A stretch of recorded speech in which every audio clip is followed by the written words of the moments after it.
Perhaps you have one of these paintings living in your basement. This is something I literally started years ago. I've reworked it a number of times. I just cannot get happy with it, so I have a new plan. If you saw the video I most recently put out, I purchased 18 Benjamin Moore house paint samples. They're super thin paints. I did a little painting. I'll put a link in the description box if you'd like to see that. I love the experience. So my plan is I'm going to take these ginormous brushes and this thin house paint, and I'm going to transform this painting into something so loose, so impressionistic, you won't hardly recognize it. That's the plan anyway. I'd love for you to come along and see how I'm going to transform this painting. Hopefully this is going to be a new direction for me. I've always wanted to paint more loosely, more impressionistic. I think the house paint's the key, and I know painting with big brushes is going to force me into a much looser style. Stay tuned.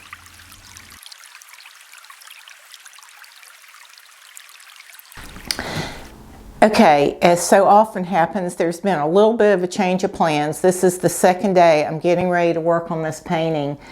And because I want to keep the brush stroke extremely loose using really big brushes, I just don't see any way to really preserve this. So I am going to completely paint out these flowers. I'm going to put in a beautiful background. I'm going to keep 5 bottles. I'm going to paint out these on either side and all these flowers. I might keep the hydrangea just to have the placement because I want to keep those stems since they're already in the bottle. But everything else I'm just going to paint over. I'm going to choose some beautiful colors. I'll let you see my palette before I get started. I think with the house paint, I'm going to get really good coverage in one coat. That's what I'm expecting. It's kind of counterintuitive because you would think thinner paints typically with acrylics don't give you good coverage, but with the house paints they do. I'm going to let it dry. I'll probably use a hair dryer to speed it up, but it should dry pretty quickly. And then I'm going to get my big brushes and put these flowers in. I am so excited about this because I feel like there's nothing to lose at this point. So I feel very free to experiment and get a little wild with this. So yeah, maybe you've got a painting that's living in your basement that you feel like there's nothing to lose and you might want to try this with me. But I'll show you next the colors that I'm going to use, and then I'll get these flowers painted over. Okay, these are the colors that I'm going to use for the background. Wow, aren't they gorgeous? I just love looking at color. They're like Easter eggs. I wanted to show you the colors I'm using. This first one these are all Benjamin Moore. This is Blue Lapis, which is just this beautiful dark periwinkle. This next one is Aquarium Blue. And then we have Poolside Blue, which is a turquoise. We have Yellow Highlighter. We have Jeweled Peach. And we have Cedar Green. I don't know why they're calling that cedar. And then I'm going to use Chantilly Lace as our white. And I'm going to have a lot of white in it.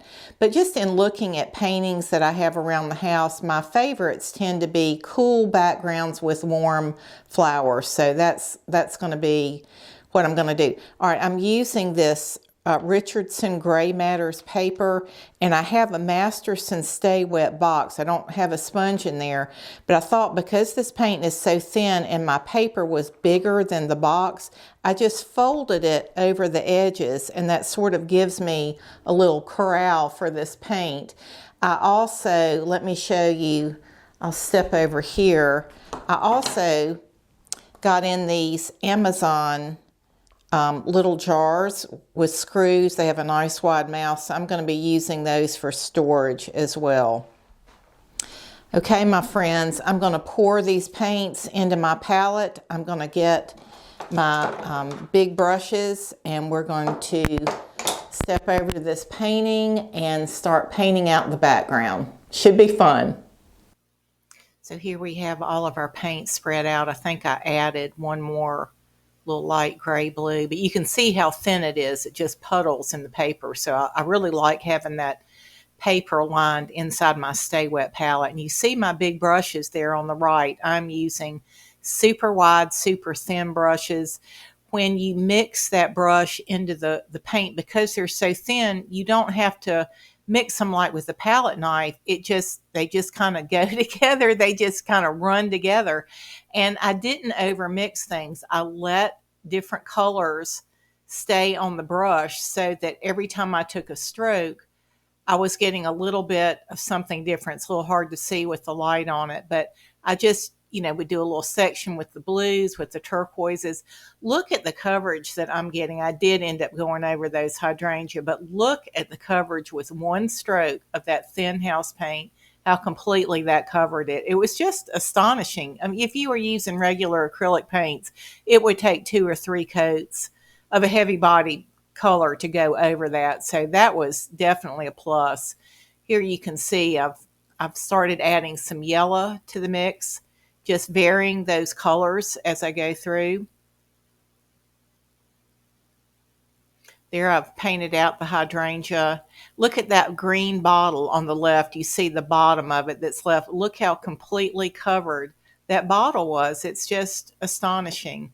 And look at the variety of the different colors in the background. I just loved it. When you see it in person up close, it's a lot more vivid. And here I'm getting ready to move over to all those little flowers there. I've painted all of them out as well. And I've got a little bit of a clean slate. So I'm going to go back in with some larger hydrangea, and I'm probably going to do a video on the pros and cons of house paint. One con was that in picking colors from a fan deck, what I thought would be comparable to ultramarine blue ended up being this really dull, dark blue. It has a lot of black in it. So when you see a lot of it, it's very dull and dead looking. I didn't like it at all. And that's one place on this painting where I ended up pulling out. I had a tube of thin ultramarine. It was just a Liquitex Basics. It was not a heavy body. So because it was so thin, I could still mix it with my whites. So I did end up redoing these using a more vibrant blue. Here I've started adding a little bit of red into that blue to get a little more of a purple look. And you'll notice with this painting, I am still using extremely large brushes. So that's forcing me to keep everything really loose. I'm going to really blow through this. Notice the big brushes again. I ended up, these flowers that I'm putting in, I ended up painting them out. But if you want to take a quick look at how I put these in, and I'll show you later how I painted them out, and I think I came up with something even better.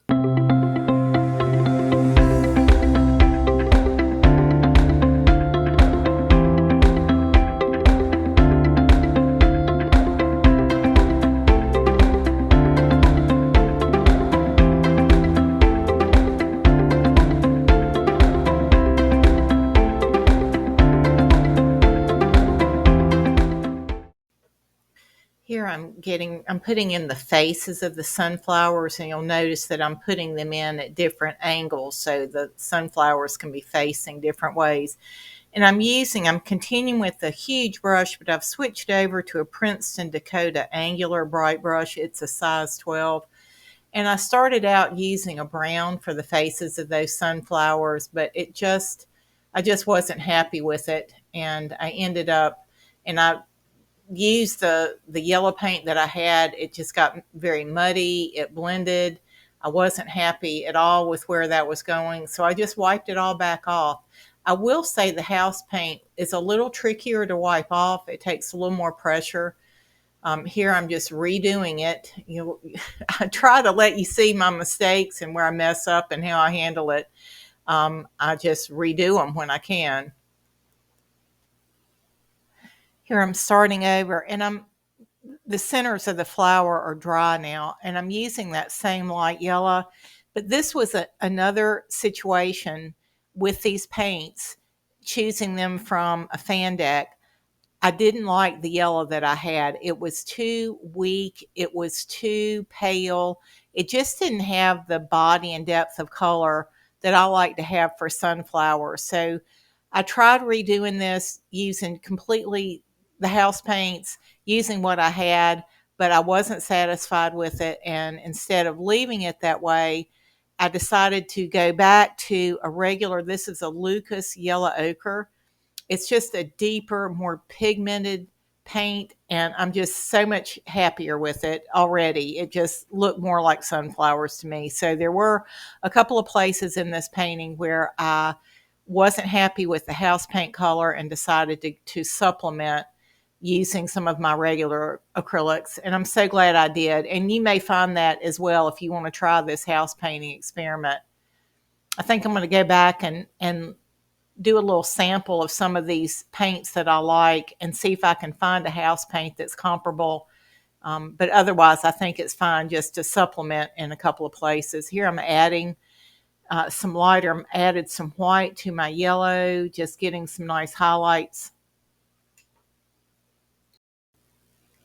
Here I'm starting to put in the tulips, and while there were a couple of colors that I did not like that I had selected, there were some that were so gorgeous. This blushing red mixed with a little white, I just love it. Just absolutely beautiful. Putting in the darks of these tulips and just adding a little white, a little yellow to lighten.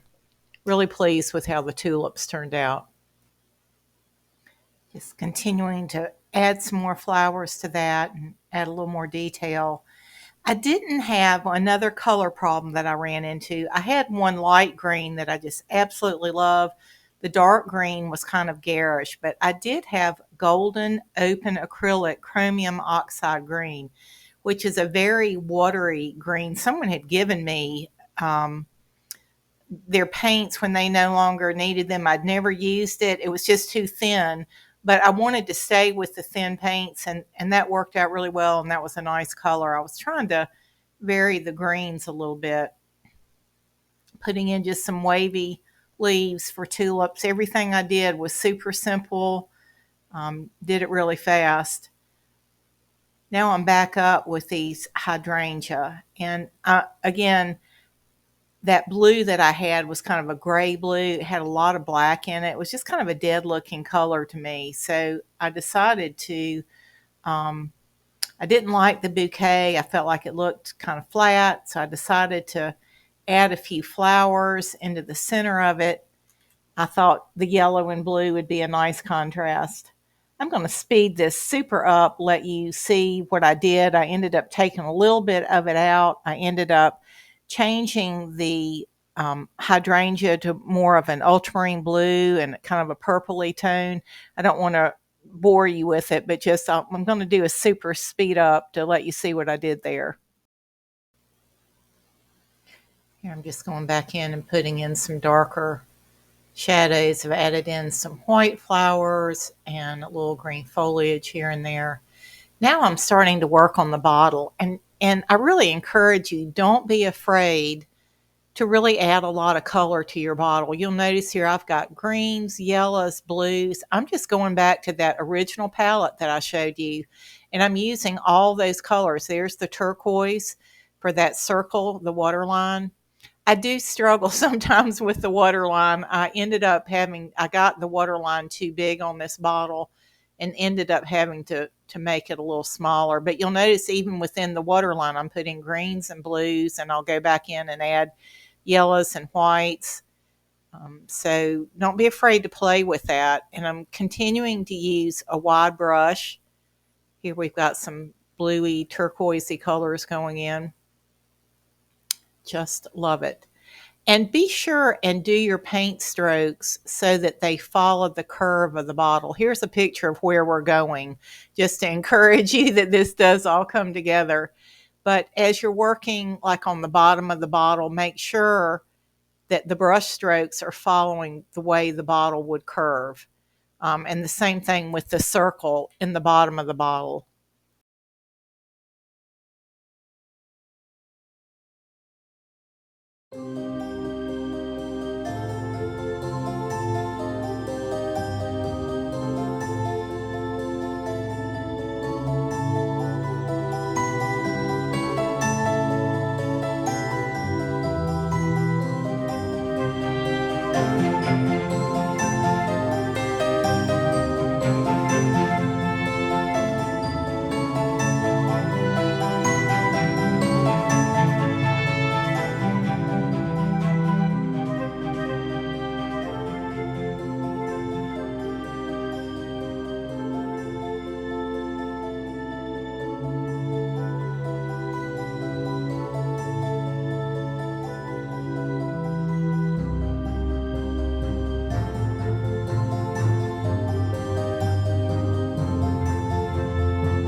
here I'm just using a thicker, solid, darker line across the bottom of a couple of bottles that just give you the feeling that that bottle is actually thick glass on the bottom.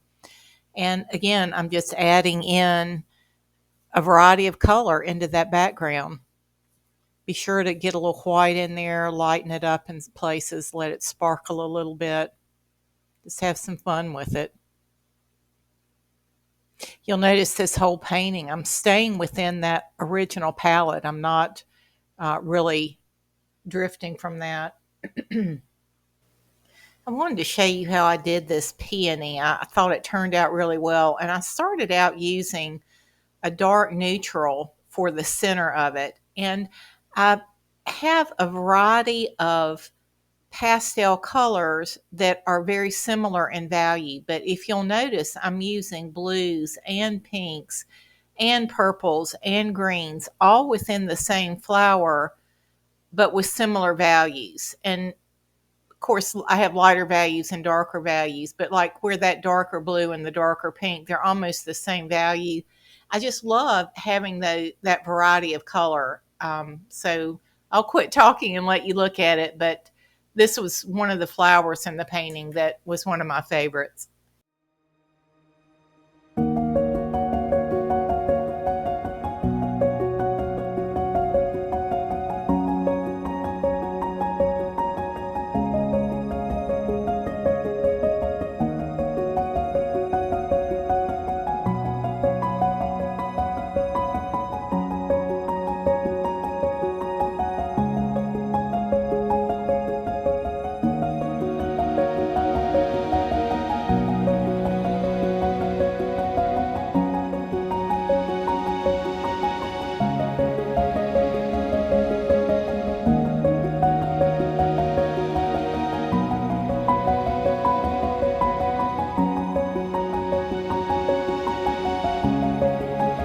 I just remembered, if you remember, these flowers were there before I put the peony in, and I changed my mind. But just look at the coverage again that I'm getting with that house paint, going over something that dark with just one big stroke. It was just great. Here's where I changed my mind about those yellow roses. I painted them out, put some daffodils instead. And I ended up redoing the hydrangea using more of an ultramarine blue and a red, making a purple. And I'm just adding this on a different day with the ball cap, just adding in, I dropped down to a smaller brush to get some detail and that sense of petals. This painting was taking me so many days to do. I ended up photographing more than filming towards the end, but there's some leaves that I've added in with some nice variation. Here's a flower that was in the original painting that I didn't really like, and here I've reworked it. And if you'll notice, I've got pinks, oranges, blues, purples all mixed in together. Just so much nicer that way. I was so happy with that little peony part of the painting, but with the sunflowers and the hydrangea and tulips on either side of it, I felt like it looked too small and too skimpy. So I decided to add some purple flowers in there, and you're going to see me put those in. But the way that I do them that helps my brain is to take a little liner brush and decide where that's going to start, where it's going to end, and get the stems in first. And then it's just really easy to go in and add in your petals, because now you've got a road map, and you can start with smaller petals at the top and let them get slightly larger as they go down.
So now I'm at that all-important stage of looking at a painting, what's working, what's not, what do I need to do to fix it.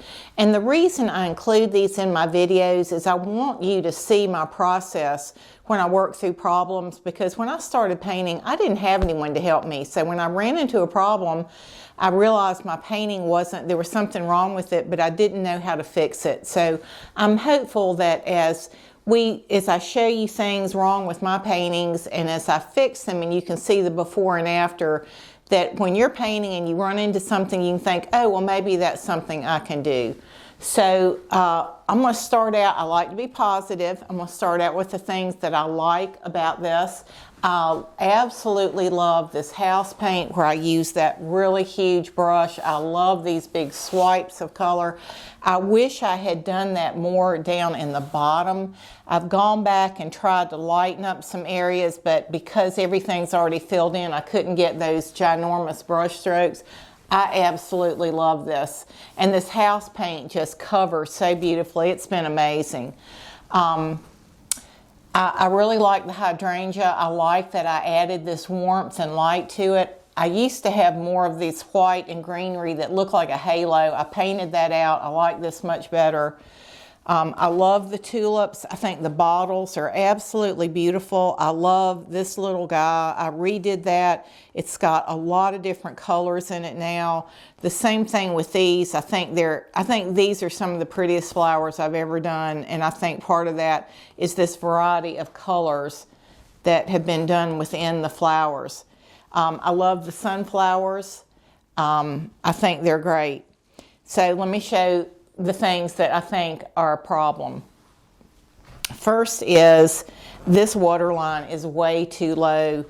If you'll look, you know, this needs to work with the same perspective as the other bottles. If I was looking down on it, it would make sense that I would see a bigger circle, but because I'm looking straight on, it should be similar to this. So this is way too low. The problem is this green is like 5 coats of different greens and different processes. I don't even know how to get there. And because of that, raising that water line up to here, I thought, well, what am I going to do? How am I going to get that filled back in to match? I don't know that I can. And because of that, I had decided I'm just going to live with it. I'm going to leave it. But every time I walk in this room, this absolutely screams, jumps off the canvas. And that's a real sign. If you've got something in one of your paintings and your eye goes to it every time, you need to fix it. Figure out what's wrong. If you have to paint it out and start over, I would say fix it. So that's going to be the big project. The other thing is, I love these flowers, but it bothers me that that color is in 2 places. I think it needs to be in 3. So I'm going to take a similar color to this and I'm going to put in some small little something. I'm not going to make a big deal out of it, just a little touch of it so that that color appears a 3rd time. The other thing is I love the looseness of the brushwork in these. It's just fabulous. But over here, I took a brush with an angle and I, did it real precise and it shows. And so I'm going to go back with the Rosemary & Company Classic Long Flat. Let me grab one to show you. Something with kind of this is so worn and it's so ragged, there's no way to get a straight line with that. I'm going to load this with paint and I'm going to just go over these very quickly just so this is softer and more impressionistic. I feel like that's what I've got going on every place else, but these are a little too crisp and well defined. The other thing is I would love to add a little bit of something down here. That might be some flower petals, it might be some fruit. I don't want to mess it up. I kind of like how clean this is. I like the interest being up here, so I don't know. If I try it and I don't like it, I can always paint it out, but I feel like it needs a little interest down in the bottom. So, and I think these leaves, I went back on these leaves and added in some darker and lighter spots, and that's really given this beautiful form. I haven't done that here. This is very flat looking, so I'm going to add some darker and some lighter to these leaves just to give them some more shape. So that's where I am, and I'll let you take a look at the changes. So I've carefully decided where that waterline needs to go, and I'm using a fairly large brush, and I'm just taking a variety of greens. I decided I'm not going to try to worry about preserving those stems. I can put those in later. So I'm just using big brush strokes of different greens. There's a Lucas olive green that I used that's very thin. It wasn't one of the house paints, but I added it in. I think everything else I'm using there are out of that original house paint pile. But I'm just blending those big strokes, mixing some colors together, getting a variety. Notice I'm doing the brush strokes at the bottom to go with the curve of the glass. Here I am very carefully using a little liner brush and adding in a little more definition to that waterline. And I used to put my waterline all in white, but I have found if you will mix some different lights and darks, it really makes that waterline more interesting and more believable. Here I'm putting in a little yellow. So, and you might have to, it's hard to get a line that's, particularly when it has a curve to it, that's right, that reads correctly. And sometimes I have to do it over a couple of times. So if you do. But I've also found that circle where the stems are going in to add, don't be afraid to add a variety of color into that as well. I think it really makes it interesting, and that's one of the most fun parts to me about doing water. Here I'm taking a really thick, soft brush, and I have put sort of some white and some green and some water together on a paper plate, and I've mixed that together so it's really thin. I've lightly brushed it on, and then I'm lightly wiping it back off, and I'm doing that so that the stems below the waterline will look like they're underwater. I want below the waterline to look different than the glass that's above the waterline. I want the glass above to look clear, to look more transparent, and for it to look a little cloudier below. I did the same thing with this face, where I left it clear above the waterline and put a white haze below the waterline. Very effective. Here's where I added that little pinky red in again in some tiny little flowers, and then I used that same red adding some cherries at the bottom of the painting.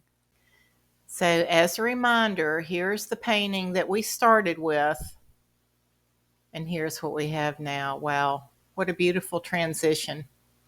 I've been so dissatisfied with that painting for years, and I really love the new effect. I love these house paint colors. I love how thin and easy they were to mix. I love the beautiful background.